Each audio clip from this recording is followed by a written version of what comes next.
Hi, I'm Emily Hill, co-founder and CEO of Geiston. We are experts in producing quality software builds at speed for large and growing businesses. Hi, I'm Nicola Sainer. I'm the CEO at Chorus IT and Cybersecurity. I'm Elsa Billington. I'm Managing Director at Procter & Stevenson, and we are a creative and digital marketing agency based in Bristol. Hi, I'm Sophie Crease, one of the co-founders at HeyFlow.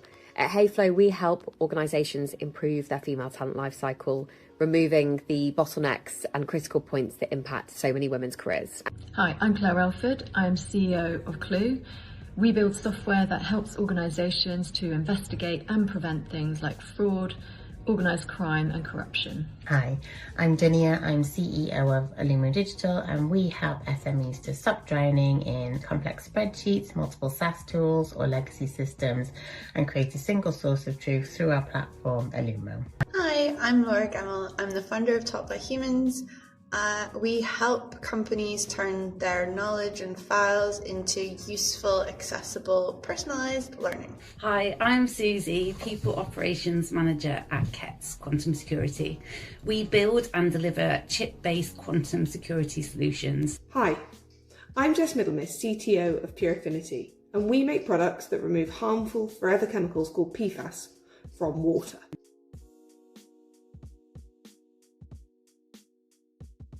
When I was 10 years old, I think I probably wanted to be an air hostess because it seemed very glamorous and exciting, but it didn't lead me at all to where I am now.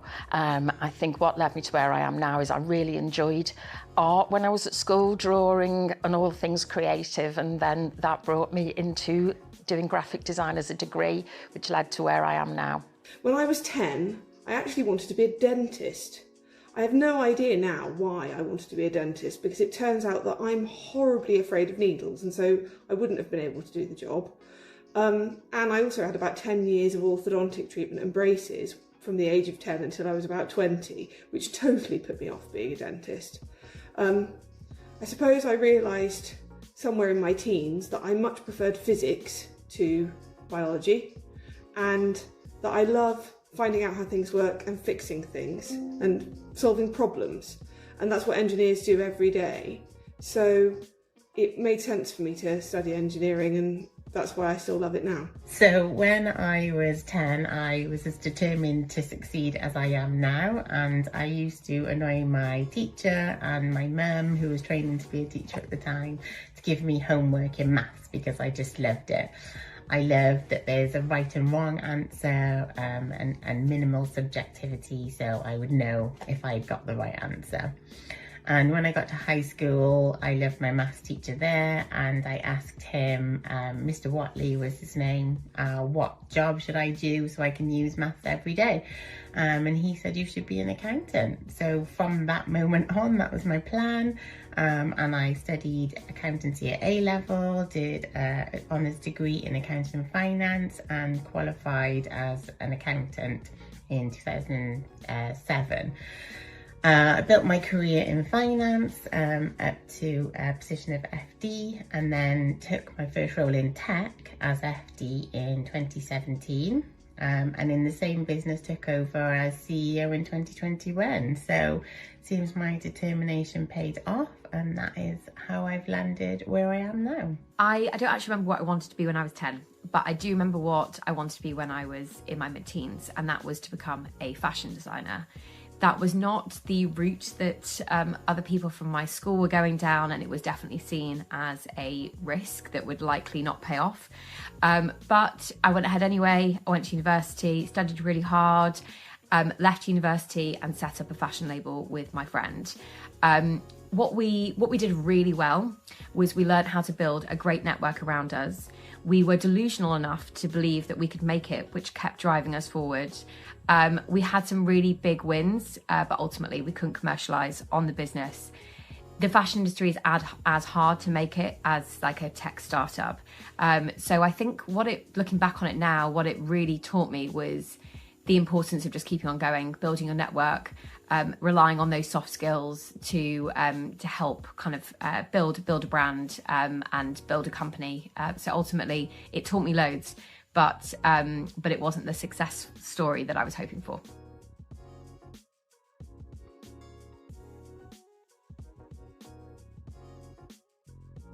Don't let who you are today determine what you might become tomorrow. When I was 15, I was painfully shy. I wouldn't want to captain the netball team, never mind think about running a business when I was older. But when I found something I was really passionate about, so working with a team of people to build a successful business, it gave me the courage to step forward. I think your personality and brain aren't fixed, they continue to develop well into adulthood. So it might surprise you the skills that you pick up or the work that you lean into and enjoy when you're older. So don't think you're not the right type to do a particular type of work, especially if you're interested in science, technology or engineering. You might be just what the industry needs. If I could give a piece of advice to my 15-year-old self, there'd be quite a lot of advice, but one bit of advice would be curious and say yes more. So being curious to what other options there are, what other opportunities there might be, what else could I be doing, different ways of doing things, and saying yes. Saying yes takes you to different new adventures, new opportunities, opens new doors, gives you a chance to experience things that you might not experience if you didn't say yes to them. I would tell myself to don't shrink. Don't shrink to fit in. Speak up, ask questions, and back yourself. Even if you're the only girl or the only woman in the room, especially if you are, it's even more important. I've learned that confidence isn't something necessarily you're born with, but it's something you can practice and you can grow. And within that, your voice is incredibly powerful. Learning to trust it and use it is definitely something to tell my 15-year-old self and tell my slightly older self again and again as well. If I wanted to give one piece of advice to my 15-year-old self, it would be not to worry what anybody else thinks and simply to pursue what I enjoy. There were lots of people that thought that science wasn't very girly when I was growing up, but I absolutely loved it, and it has led to a career that has been really interesting and that I'm still enjoying after 20 years. So don't worry what anybody else thinks. Do what you love, because then going to work will be really easy. What I would say to my 15-year-old self is don't worry if you don't have everything mapped out. You'll probably need to try a few different things before you find the thing that you really enjoy and that you're really good at. But whatever job you're doing, the most important things are turn up with the right energy, care about quality and doing a good job, and be someone that people can rely on. And if you do those things, you will go far. You will find opportunities to grow and be successful. My advice to my 15-year-old self would be to explore more careers and options a bit more. I really didn't enjoy school. I did okay in exams, but I think doing something like an apprenticeship earlier on or going to work a bit earlier and then going to uni later in life might have worked better for me. I also just studied math at uni because it was the subject I was best at, and I hadn't heard of really interesting careers like things in computer science or chemical engineering that might have been better suited to me. So I've been lucky enough to have a family full of inspirational women. So as a 15-year-old, I had aspirations of becoming a successful businesswoman in a position of autonomy and influence.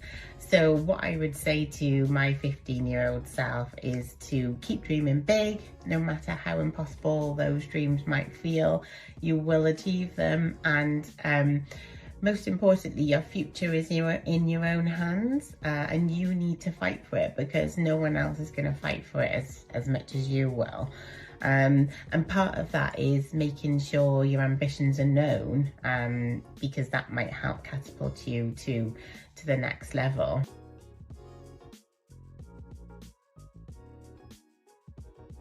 So I wasn't the star student in school. I would say I was pretty middle of the road. I worked hard, I got good grades, but what I look back on now is firstly the softer skills. The softer skills like the networking, building relationships with people that were outside of my friendship group.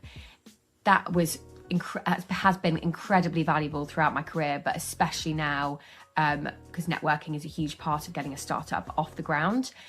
Beyond that, I think also just learning when something sparked interest in me and going further down that subject route. So, for example, my favourite module in history was the suffragette movement. At the time, I would have had no idea that I was going to end up in the gender equality space, but I really kind of found my passion topic and dug into it with extra reading. So I think just kind of the skills of knowing when I was interested in something and the softer skills and the people skills have really what has kind of been a common thread throughout my career. I don't know if there was particular skills from school that I could name, but I think I was always very inquisitive. I was always really interested in finding out about things and doing new things. So I think really keep that element of interest and inquisivity, if that's a word. And I think that will really, you know, send you places. I focused on maths and science at school, and the problem-solving skills I learned have really helped me. So I think logically, I tackle challenges systematically. But what's really surprised me actually is how useful my English lessons have been. I didn't really love English at the time, but being able to communicate clearly, to write well and pay attention to detail is really crucial in any career.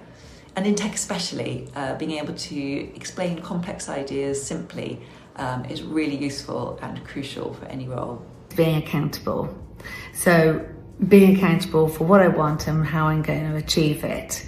So if I want something, I want this career that I am in right now, you've got to work really hard for it. If you want good grades, if you want to do well at school, you've got to work hard. It has to be you. Nobody else can do it for you. And it took me a while to really learn that, but that's one of the biggest lessons I learned. If you want something, you've got to go for it, but you've got to be responsible for it. You're the one who's going to make it happen. And wow, it feels really good then when you do achieve. A skill from school that I find really useful now is just enjoying using computers. I studied ICT for GCSE, which was using a lot of Microsoft products, one of which was building a website, which I built on Mickey Mouse, and I spent ages fussing about the design and how people would use the website, which as someone who has built a learning platform is something I do every day now. So that was a skill I learned when I was 16 that has transpired through to my career and being a founder.